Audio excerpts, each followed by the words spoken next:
नमस्कार प्यारे बच्चों आज हम ले रहे हैं कबीर जी के शब्द। इससे पहले हमने कबीर जी की साखियाँ पढ़ी थी। आज हम पढ़ेंगे कबीर जी के शब्द जो उनके गाए हुए पद थे, और इन दोनों पदों में ही भगवान के ईश्वर के सर्वव्यापक होने का संदेश दिया गया है कि ईश्वर जो है वो क्या है, सर्वव्यापी हैं, यानी कि भगवान हर जगह पर मौजूद हैं और उन्हें ढूंढने के लिए कहीं पर भी तमाम तीर्थ स्थानों पर जाने की आवश्यकता नहीं होती।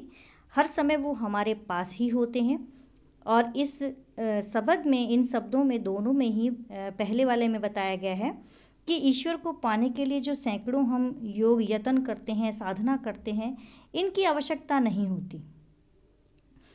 अगर कोई भक्त सच्चे मन से, सच्ची श्रद्धा और विश्वास के साथ ईश्वर को याद करता है तो ईश्वर उसे स्वतः ही मिल जाते हैं, अपने आप ही मिल जाते हैं और पल भर में ही उन्हें जो है उनके दर्शन हो जाते हैं।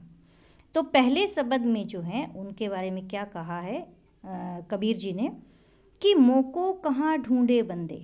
अब यहाँ पर जो है कवि की इन पंक्तियों में ये साफ साफ पता चल रहा है कि ईश्वर मनुष्य से कह रहे हैं कि मोको कहाँ ढूंढे रे बंदे, कि हे मनुष्य तू मुझे कहाँ ढूंढ रहा है। भगवान जो है वो जो है मनुष्य से कहते हुए कह रहे हैं ये कि मोको कहाँ ढूंढे बंदे, मैं तो तेरे पास में, कि मुझे तू कहाँ ढूंढता फिर रहा है मनुष्य, मैं तो तेरे पास में ही हूँ। तू मुझे जो है ना मैं देवल ना मैं मस्जिद, कि ना तो मैं किसी देवल में हूँ, देवालय में हूँ। देवल का अर्थ है देवालय यानी मंदिर, कि ना तो मैं किसी मंदिर में हूँ, ना ही मैं किसी मस्जिद में हूँ, ना काबे कैलाश में और ना ही मैं काबा में हूँ। पीछे भी मैंने आपको बताया था कि काबा क्या है, मुसलमानों का पवित्र स्थान है, और कैलाश जो है वो या काशी जो है वो क्या है, हिंदुओं का पवित्र स्थान है। तो कहते हैं कि ईश्वर कह रहे हैं कि ना तो मैं किसी देवालय में हूँ, ना मैं किसी मंदिर में हूँ, ना मैं मस्जिद में हूँ, ना काबे कैलाश में, ना मैं काबा में विचरण करता हूँ और ना ही मैं कैलाश पर्वत पर रहता हूँ, ना तो कौने क्रियाक्रम में, ना नहीं योग वैराग में। ना तो कौने क्रियाक्रम में, वो कहते हैं ना तो मैं किसी क्रियाक्रम में हूँ। क्रियाक्रम का मतलब कि कोई भी हम ईश्वर को पाने के लिए यज्ञ करते हैं, किसी प्रकार के जो हम संस्कार आदि निभाते हैं, ईश्वर को प्रणाम करते हैं, उनको बुलाते हैं कि भी शायद ईश्वर हमारे पास आएंगे। तो कहते हैं कि ईश्वर को पाने के लिए लोग जो हैं सैकड़ों क्रियाक्रम करते हैं, बहुत सी कठिन साधनाएं, योग साधना करते हैं। तो कहते हैं ना तो मैं इस योग वैराग में हूँ। वैराग का मतलब होता है कि कुछ लोग साधु सन्यासी बन के सांसारिक दुनिया से परे जो है वैराग्य पाकर जो है वनों में, जंगलों में ढूंढते फिरते हैं ईश्वर को। तो ना तो कहते मैं किसी क्रियाक्रम में हूँ और ना ही मैं किसी योग साधना में हूँ और ना ही मैं जो है वैराग्य से प्राप्त होने वाला हूँ। खोजी होए तो तुरते मिल हो। कहते अगर तुम खोजोगे, खोजो का मतलब क्या है कि अगर मेरी तलाश करोगे तो तुरते मिली हूँ, तो मैं तुरंत ही मिल जाऊंगा। पल भर की तलाश में, कि पल भर की तलाश में ही, पल भर के तुम्हारे तलाश करने पर ही मैं तुरंत ही तुम्हें मिल जाऊंगा।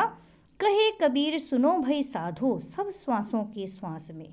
अब कबीर जी कहते हैं कि हे साधो यानी हे साधको सुनो, कि ईश्वर क्या कह रहे हैं, कि ईश्वर ये कहते हैं कि मैं तो सब श्वासों की श्वास में हूँ, यानी कि हर व्यक्ति के, हर प्राणी के आत्मा में, हर प्राणी की श्वासों में विचरण करता हूँ। श्वास का मतलब कि हमारे भीतर जो हम सांस लेते हैं, तो हमारी जो सांस चलती है तो वो क्या है, वो ईश्वर की ही दी हुई है। अगर आज हमारे भीतर से हर प्राणी के अंदर जो सांसों को जो महसूस करता है वो क्या है, वो ईश्वर की दी हुई है। अगर आज हमारी सांस रुक जाए तो हमारे भीतर जो है कुछ भी शेष नहीं रह जाता। व्यक्ति क्या रह जाता है, केवल निर्जीव शरीर बनकर रह जाता है। तो ईश्वर उसको क्या कहते हैं कि अगर तुम्हारे मन में मेरे प्रति सच्ची श्रद्धा है तो मैं तो हर वक्त तुम्हारे पास मौजूद हूँ और तुम मुझे जो है हर प्राणी की सांसों में महसूस कर सकते हो। लेकिन अगर तुम्हारे मन में सच्चाई और आस्था नहीं है तो फिर मैं तुम्हें मंदिर, मस्जिद, काबा, कैलाश जैसी पवित्र जगहों पर भी नहीं मिल पाऊंगा। अगर मुझे पाना है तो खुद के अंतर मन में झांक कर देखो, मैं तुम्हें वहीं मिल जाऊंगा। तो ईश्वर जो है वो मनुष्य से कहते हैं कि तुम्हें जो है कहीं बाहर जाने की आवश्यकता नहीं है, अपने मन के भीतर खोजो, मैं तुम्हें वहीं प्राप्त हो जाऊंगा। तो दूसरे शब्द में अब यहाँ पर जो है कबीर जी ने इस पद में क्या कहा है, उन्होंने हमें शिक्षा दी है कि सांसारिक जो मोह माया है ना, ये स्वार्थ और धन दौलत की जो हमारी लिप्सा है, हमारा धन दौलत के प्रति लालच है, तृष्णा है, हमारी कुबुद्धि है, ये जितनी बुराइयां मनुष्य में जो हैं तभी तक मौजूद रहती हैं जब तक उसे आध्यात्मिक ज्ञान नहीं होता। आध्यात्मिक ज्ञान का मतलब जब तक उसे अपनी आत्मा का ज्ञान नहीं होता तब तक उसे ये सारी चीज़ें जो हैं घेरे रहती हैं। व्यक्ति इसी सांसारिक मोह माया में फंसा रह जाता है। और जैसे ही मनुष्य को आध्यात्मिक ज्ञान की प्राप्ति होती है, उसके अंदर स्थित जितनी भी सांसारिक बुराइयां हैं, जितनी भी विषय वासनाएं हैं, उन सब का अंत हो जाता है। तो कवि यहाँ पर कहते हैं कि संतो भाई आई ज्ञान की आंधी रे। कवि कहते हैं कि हे संतो देखो, जब ज्ञान की आंधी आती है तो क्या होता है, भ्रम की टाटी सबे उड़ानी। भ्रम का मतलब क्या होता है, संदेह, शक। और टाटी कहते हैं पर्दे के लिए, जो हम बांस की फट्टियों का एक पल्ला बनाते हैं ना पर्दा लगाने के लिए, कि बांस की एक डंडियां लगा देते हैं तो उसके साथ जो है पर्दा लगा देते हैं, तो उसको हम क्या कहते हैं, टाटी कहते हैं। तो भ्रम की टाटी सबे उड़ानी, कहते हैं कि जब ज्ञान की आंधी आती है तो सांसारिक भ्रम रूपी जितनी भी बांस के जो छप्पर हैं, जितने भी बांस की जो फट्टियां हैं, वो क्या हो जाती हैं, माया रूपी रस्सियों को बांध कर नहीं रख पाती। वो ज्ञान की आंधी में तिनके की तरह उड़ जाती हैं। कहते हैं माया रहे न बांधी, उसको फिर क्या करते हैं कि माया रूपी रस्सियां उसे बांध कर नहीं रख पाती। माया का मतलब क्या होता है, जो व्यक्ति के भीतर एक चीज़, भौतिक वस्तुओं को पाने की जो लालसा होती है इस संसार के अंदर, वो क्या सोचता है कि जो है वो मैं ही हूँ, मेरे पास जो है ये सारी सुख सुविधाएं होनी चाहिए, सब चीज़ें मुझे मिल जानी चाहिए, जो किया मैंने किया, ये सारी मोह माया में जो है उसको मैं की भावना ही नज़र आती है। क्योंकि उसे जो है कि संसार जो है यही एक अपना नज़र आता है। उसे लगता है कि संसार में रहना ही सब कुछ है और मैं जीवन भर शायद यहीं रहूँगा। तो कहते हैं जब उसे आध्यात्मिक ज्ञान की आंधी आती है ना, तो ये आध्यात्मिक ज्ञान की आंधी आ जाने पर, यानी जब उसे अपनी आत्मा का ज्ञान हो जाता है, तो उस समय में जितनी भी सांसारिक भ्रम की, संदेह की जो छप्पर पड़े होते हैं, ये जो डंडियाँ लगी होती हैं बांस की, वो सारी की सारी टूट जाती हैं और माया रूपी रस्सियाँ भी उसे बांध कर नहीं रख पाती। और वो ज्ञान की आंधी में कहाँ उड़ जाती हैं, तिनके की भांति उड़ जाती हैं। हित्ती चित्त की द्वैत थूनी गिरानी। अब यहाँ पर वो क्या कहते हैं, हित्ती चित्त की द्वैत थूनी गिरानी, कि कहते हैं सांसारिक जो भ्रम है उसकी छत को सहारा देने वाले जो है एक स्वार्थ और लालच रूपी खंबा होता है। थूनी कहते हैं खंबे को। तो अपने मन को, अपने स्वार्थ को, अपने चित्त को, अपने इच्छाओं और लालसाओं रूपी खंबे की जो ज्ञान की आंधी है, वो ज्ञान की आंधी जो है वो आते के साथ इन खंभों को भी गिरा देती है। यानी सांसारिक भ्रम की छत को सहारा देने वाले जो स्वार्थ और लालच रूपी ये जो दो खंबे होते हैं, ये खंबे जो हैं वो कौन गिरा देता है, ज्ञान रूपी आंधी आने पर जो है वो उसे गिरा देती है। ज्ञान रूपी आंधी उससे वो गिर जाते हैं। और इसी तरह जब सच्चा ज्ञान होता है, मोह बलिंडा टूटा। मोह बलिंडा का मतलब मोह रूपी जो एक बंधन होता है ना, सांसारिक बंधन, उसका उसका भी नाश हो जाता है। बलिंडा कहते हैं डंडे को। और इसी प्रकार जब सच्चा ज्ञान हो जाता है तो ये मोह रूपी जो बंधन होता है, मोह रूपी जो बलिंडा होता है, ये भी नष्ट हो जाता है, ये भी टूट जाता है। तो कहते हैं यहाँ पर वो कहते हैं कि फिर वो कहते हैं तृष्णा छानी परी घर ऊपरे। तृष्णा छानी परी घर ऊपरे, यानी कि तृष्णा रूपी छत भी जो धरती जो ऊपर पड़ी होती है, एक एक करके जैसे सहारे सभी हट जाते हैं ना, तो आंधी रूपी जो ज्ञान की जब आंधी चलती है तो ज्ञान की आंधी जो है वो तृष्णा रूपी जो छत पड़ी होती है उस झोपड़ी के ऊपर, तो वो तृष्णा रूपी छत भी धरती पर आकर गिर जाती है।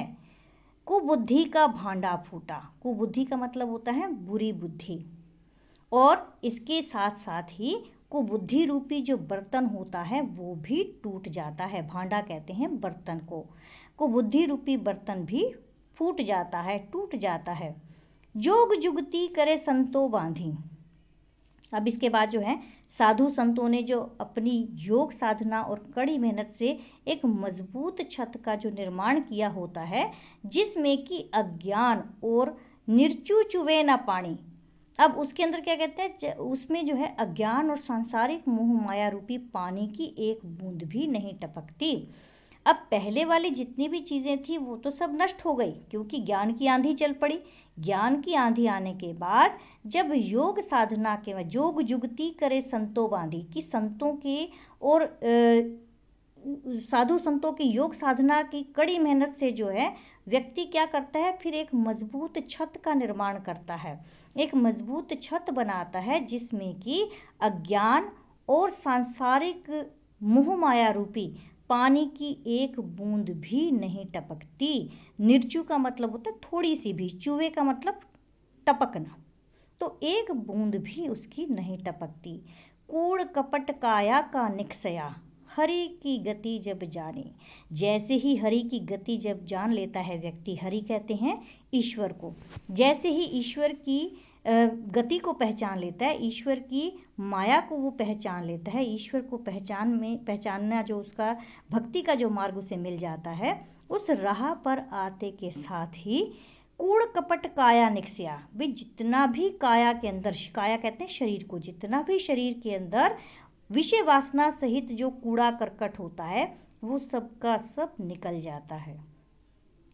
आंधी पीछे जो जल बूठा, अब बूठा का मतलब होता है वर्षा, कि आंधी पीछे, आंधी आने के बाद आपने देखा होगा बारिश होती है, तो कहते हैं आंधी आने के बाद जब जल बरसता है, किसका, प्रेम हरि जन भीना, कहते हैं कि जब हरि का यानी ईश्वर का प्रेम रूपी जल बरसता है आंधी आने के बाद, तो उस जल में जो है हर एक व्यक्ति क्या करता है, भीग जाता है, क्योंकि जो भक्ति रूपी जल है वो भक्तों के ऊपर जब पड़ता है तो भक्त जो है उस जल में भीग जाता है। कहे कबीर भान के प्रगटे उदित भया तम खीना, कबीर जी कहते हैं कि जैसे ही आध्यात्मिक ज्ञान रूपी भानु प्रकट होता है, भान का मतलब होता है सूर्य, जब ज्ञान रूपी सूर्य प्रकट होता है उनके उसके उदित होते ही भया तम खीना, भया का मतलब हो जाना और तम का मतलब होता है अंधेरा, खीना का मतलब क्षीण हो जाना, समाप्त हो जाना, तो जितना भी अंधकार होता है, अज्ञान रूपी अंधकार होता है, वो सब का सब क्या हो जाता है, नष्ट हो जाता है, वो क्षीण पड़ जाता है। तो यहाँ कवि क्या कहते हैं कि ज्ञान की इस आंधी के बाद जो है ईश्वर के मधुर जल में हर मनुष्य भीग जाता है और उसके मन के सारे मैल धुल जाते हैं। फिर उसी ज्ञान रूपी सूर्य का उदय जब होता है तो हमारे अंदर के स्थित सारे अज्ञान के अंधकार का अंत हो जाता है और अज्ञान समाप्त हो जाता है। तो ये है बच्चों आप लोगों का शब्द, और इसके इस पाठ के अंदर अगर किसी भी बच्चे को कोई दिक्कत हो, कोई परेशानी हो, तो आप मुझे कमेंट कर सकते हैं। धन्यवाद।